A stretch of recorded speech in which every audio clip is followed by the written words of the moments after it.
of onboarding, we're really going to focus on making sure that our system is set up correctly and that we're getting our data in a way that's going to make us successful as we move forward. Now, the first thing we want to do is come down to our hammer and wrench icon, and that's going to take us into our settings. It's really important that we start here and kind of get the foundation laid so that as we move forward, all of that information is in our system already. So the first thing we're going to be taken to is this organizational settings.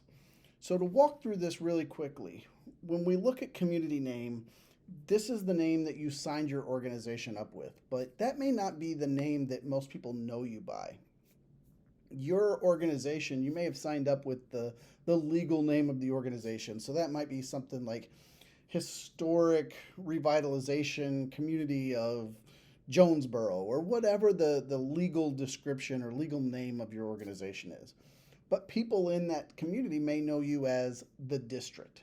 And so you want to put whatever people know you by. That's what's going to show up on your emails. That's what's going to show up on your reporting. And so it's really important to make sure that you put that designation in there, or that name that people know you by locally. As you come down, you'll want to save your logo as well. Horizontal files do work better than vertical. Vertical will work, but you want to try to get those horizontal files if you have one. And preferably transparent PNG files, meaning there's no white background there. It's kind of all, just the logo itself. So horizontal, transparent PNGs are fantastic. That's what's going to get you set up for the most success, and have those logos looking great when we run our reports when we get to our 301 session. As you come down, obviously you want to make sure all of the basic contact information is in there and connected and correct. And then we're going to get into our coordinating programs and our MailChimp and Constant Contact integrations. If you've got a MailChimp or Constant Contact, great, just to get that connected right up front. What that'll do is after we get our data in our 301 session, we'll be able to point directly to and send data directly to either Constant Contact or MailChimp. So to connect those, you just simply click the button. It's going to pull up your information. You can get logged in. We can say, yes, this is what I want to do. And now we can see that we're connected. As we come down, we can say, yes, we want to be in a coordinating program, or we're a part of one of these programs, whether that's the International Downtown Association or part of the National Main Street Center. You select your coordinating program, and then we click save, and we should get our success icon there. Now as we come down, we're going to skip a few things in the order here. We're going to skip over users and importing data, and we want to jump to membership levels. We'll circle back and talk about how we set up users and get data in, but there's some other things that we need to put into place first. So with membership levels, some people use this, others use the involvements, and it really just depends on whether or not your membership is strictly business-based or if your membership is based on contacts and businesses. If that's the case, most people use involvements. If it's just businesses, a lot of folks will go ahead and use the membership section here, because right now this does only apply to businesses. And so you can come in and make sure that all your levels are set there. Maybe we want to add a new level, and we'll say that we need to add a silver membership, and that's $400 a year. And so we just type that information in and click save, and now that information's there. And when we go to import data or we go to add data to our system manually, that information will be available for us to attach to that particular record. We're going to skip our trainings and volunteer hours until we get some contacts in the system. But there's some other things that we want to talk about as we get that transition rolling. Donations, we're going to skip over. That we cover in our 201 session. So we'll jump down to our grants. Now, this isn't the grants that we are necessarily giving out. So maybe we do a facade program or an awning program in our community. That's not what this is. These are the grants that our organization is applying for, and this is a way for us to help track those. So we can put in the categories. Maybe, obviously we want to probably stick to those 4 points, but maybe there's a farmers market category and you apply for a lot of farmers market grants, or however your organization chooses to set those up. What that'll do then is it'll help you when it comes to the reporting end. So now we can go into our grants and we can see all of the different grants that we've applied for. We can see which ones we've been awarded, which ones maybe we haven't. And so we can add a new grant. Maybe we've got an awning repair grant that we are actually applying for, and this will be a pass-through for us. So this would be a design project, obviously.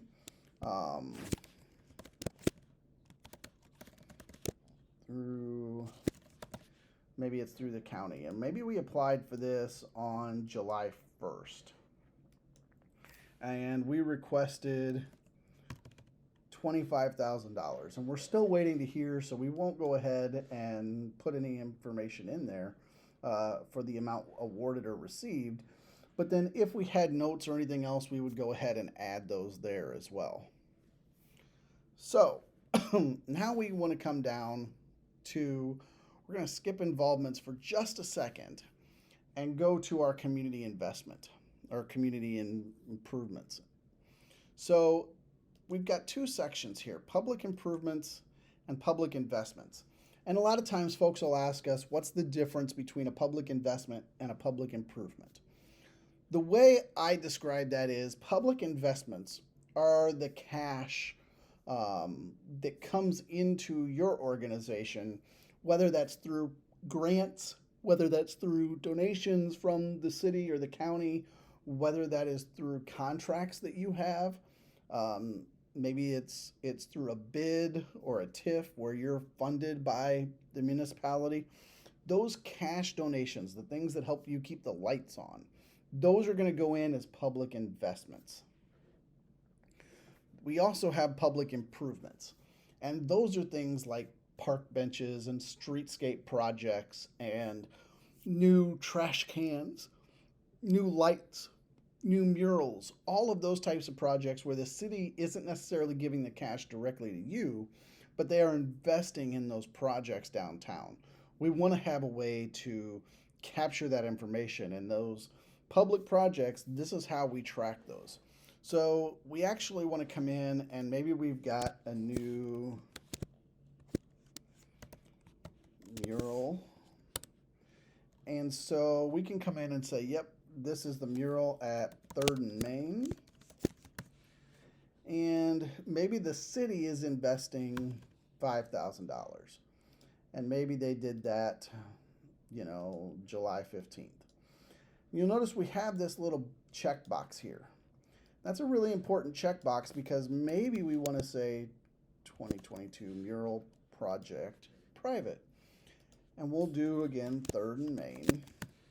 But maybe there were $15,000 in private funds that were raised for this project. So the city kicked in $5,000, the private donations kicked in $15,000, but it's still a public project. So we want to make sure that that public project gets tracked correctly under our public improvements. But by checking this private dollars used, what that's going to do is divert those funds. When we start looking at our total reinvestment, those private dollars will be tracked privately and the public dollars tracked publicly. So we can go ahead and save these, and now we can see that it's got private dollars used. And so it makes it really easy to keep those buckets separate but still have the project tracked where we want to have that tracked. Obviously, parks, we want to make sure that we're putting all of our parks into the system if we have those. And public parking, and this is a really important one, as people want to be able to say how many spots are downtown, how many spots are on the street, how much this, how much that. We can come in and say, okay, this is lot B, let's say. And this is located at 2nd and Jersey Street. We can put in the coordinates if we have them. And maybe there's 75 public stalls on that, in that lot. And you can say some of these are leased, some of these are handicap spots. Maybe there's 5 handicap spots for the of the 75. And now we can save that. And it, again, just helps us feed into the data and say, this is how many public spots are available, this is how many private spots are available. When we get into our properties, you'll see the kind of data that we can store with the properties as well. Speaking of properties, this is where we want to come down, and if we've got registries, so things like National Register of Historic Places or local landmark designations, we want to add those. Similarly, if we've got zoning, you know, every commercial property is going to have some sort of zoning, whether that's you know, retail, light manufacturing, whatever your zoning is, you want to be able to add that here. TIFs and bids are one of those where some districts have those, some districts don't. TIFs or tax increment finance districts, those are pretty common. And we see a lot of those as reinvestment tools throughout the country, and so you can add those districts here. SSAs or bids are, again, fairly common, but we all refer to those in a different way.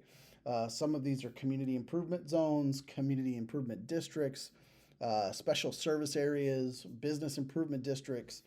Whatever you want to call it, those are usually the property tax area where there's a nominal tax collected that goes to funding your organization. And so if you've got those, you want to make sure we're putting those in as well. What that does then is, as we put all of this information in, now it's going to be available for us to pull that information back out and use this when we're putting our data in, whether that's importing or whether we're doing it manually. These fields are now going to be able to be there for us to attach those to, whether that's a contact, a business, or a property. So that brings us back to our involvements. And another way to think of involvements is a custom field or a custom tag. So if we were to open a new tab, and maybe we're going to go to Travis here, we can see all of the things that pertain to Travis. And we're seeing all of the involvements that are attached to Travis's profile. So the involvements themselves are here. The categories are what's in bold. And so what the category does is it groups the involvements. So you may want to group those involvements by function, such as sponsorships, volunteering, events, awards, all of that type of thing. You may want to track your involvements by event. For instance, you may want to have a board category, or a farmer's market category, or a festival category. It's really whatever your organization is set up to do.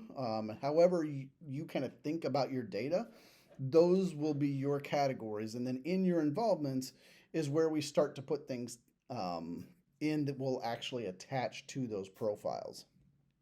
Now, it's very important that we create involvements that work for years and years and years.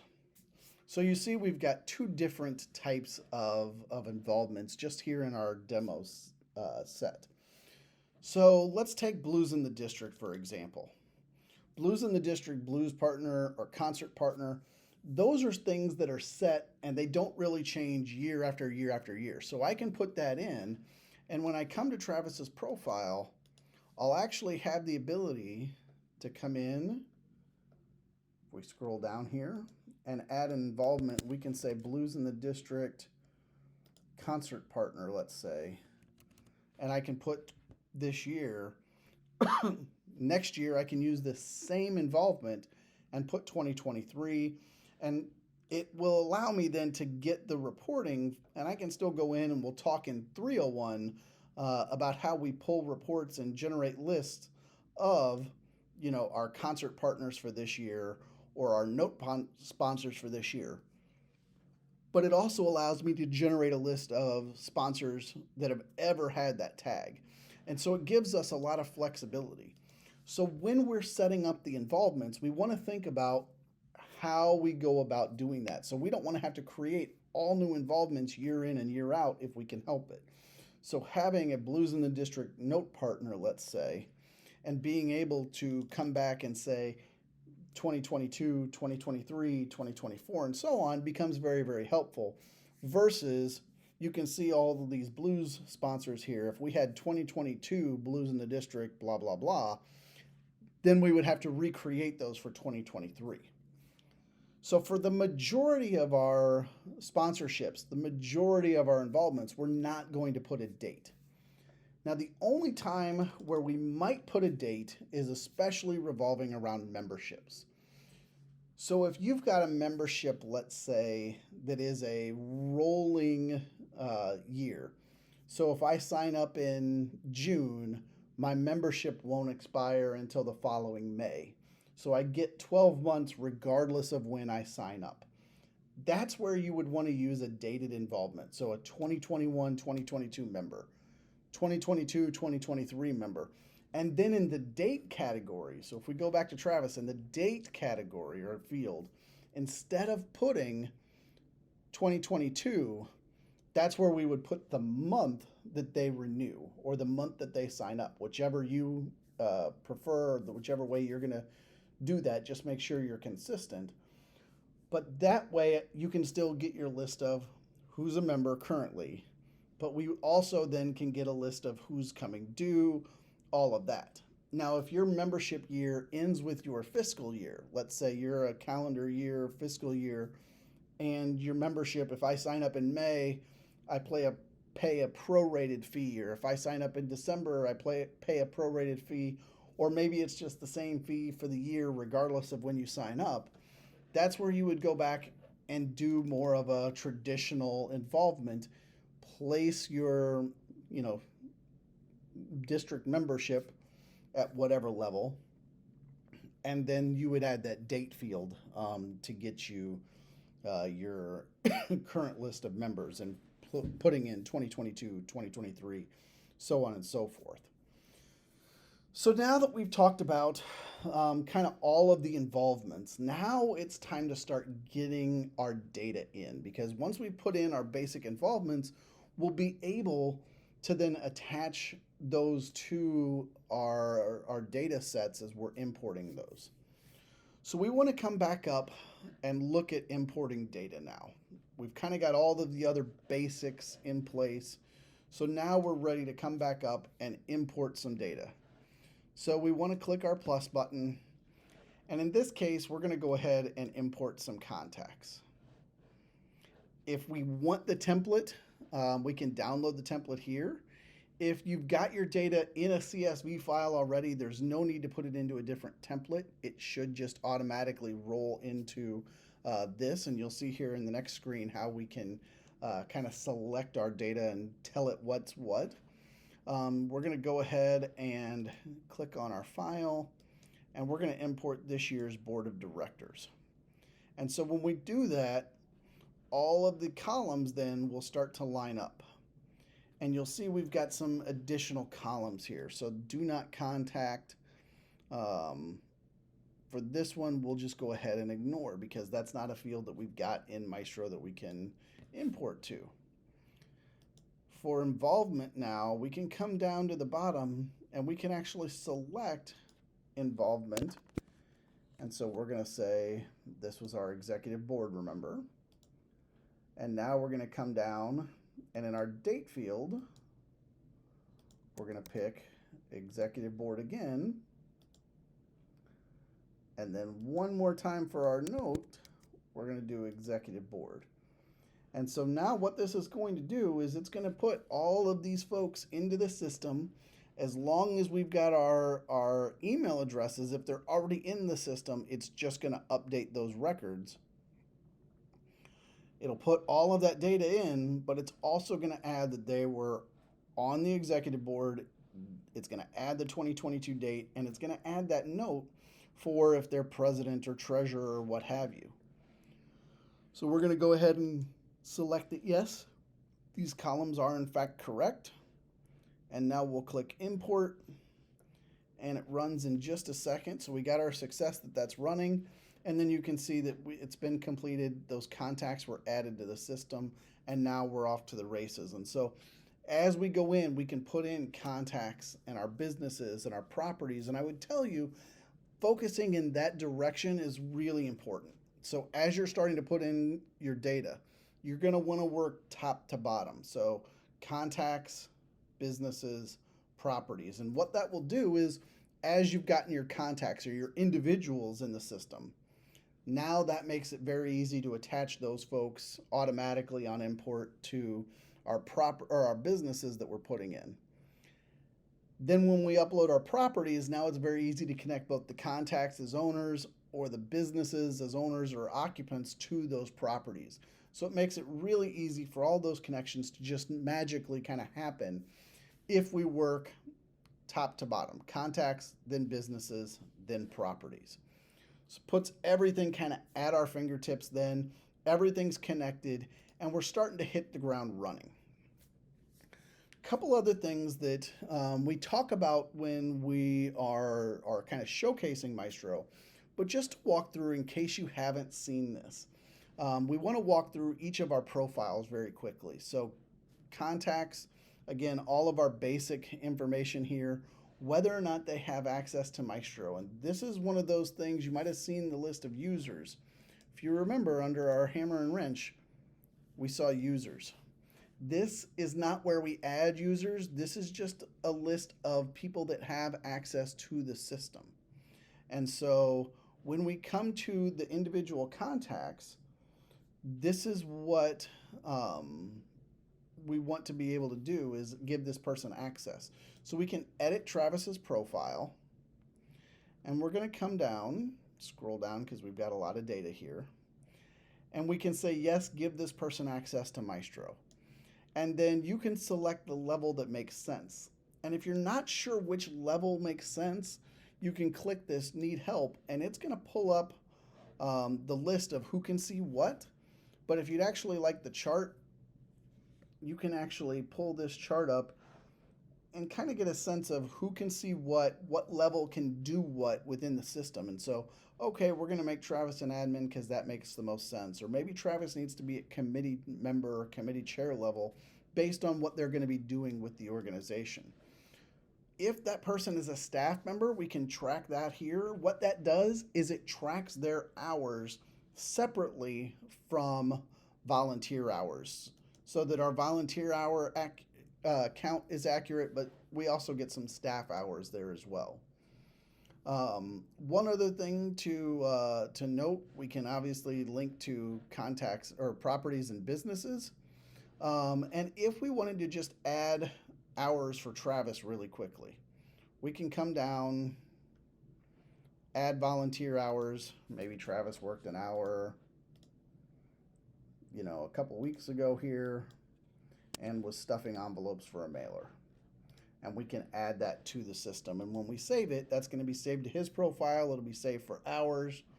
It'll be saved on that date. We talked much more about this in the 201 session that really deals with the work plans, the hour tracking, and all of that. When we jump to a business, again, all of our basic contact information is in here. We've got our involvements. We've got all of that. One of our newer features is the ability to have employee records that we can kind of track separately. So maybe we just found out that this business has changed and one of their part-time people is now full-time. And we just found that out maybe in June, that it happened on June 15th. So we can save that, and now that's going to track those employee changes over time in the system. So when we run a report, that'll be reflected in there. We talk way more about our reporting in our 301 session as well. As we're getting into the business locations, again, we can track a business in one location, or we can track a business in multiple locations. So maybe it moved into one space and out of another, building that historical knowledge. Maybe it moved into multiple locations, and we want to be able to track that. When we jump to the property, again, we've got our registries, we've got our basic contact information. We can put units inside a property. So maybe we say, hey, we've got a few things here. Maybe we want to say this is Suite 101, Suite 201, Suite 301. And when we save this, we can actually now come back and we can attach these businesses directly to a particular unit. And we'll get rid of this invalid date here.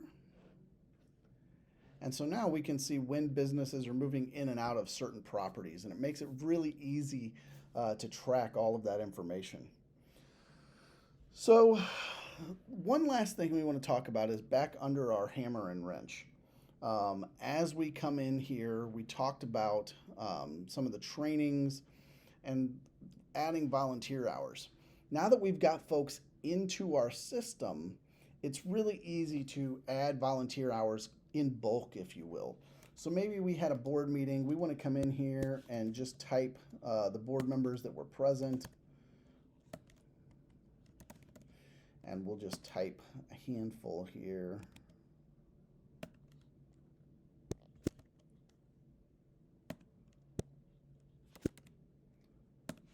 And so let's just say our board meeting went for an hour and a half, and it was July 20th. And we'll just put it's for the executive board. And in our note, we'll put July board meeting. And what this will do is it will actually save an hour and a half for each of these folks on this day. It makes it really easy when we get into our reporting, but it also is a really effective way to track attendance and to make sure that we're getting a really accurate volunteer hour count. So that's a really helpful tool to get everything in. When we save this, again, now we're ready. Maybe if we had another committee meeting before or after, we can dive right in and put those numbers in as well. So in this 101, we wanted to make sure that your data is getting in and getting set up properly. So walking through all of that. As always, if you have questions or you need any assistance, this upper right-hand corner where we adjust our account and our billing and all of that kind of stuff, this need help button will take you right to our learning page that has all of these videos, all of our tutorials. So do not hesitate to jump into those trainings, or if you have questions, reach out to us directly and we'd be happy to assist you.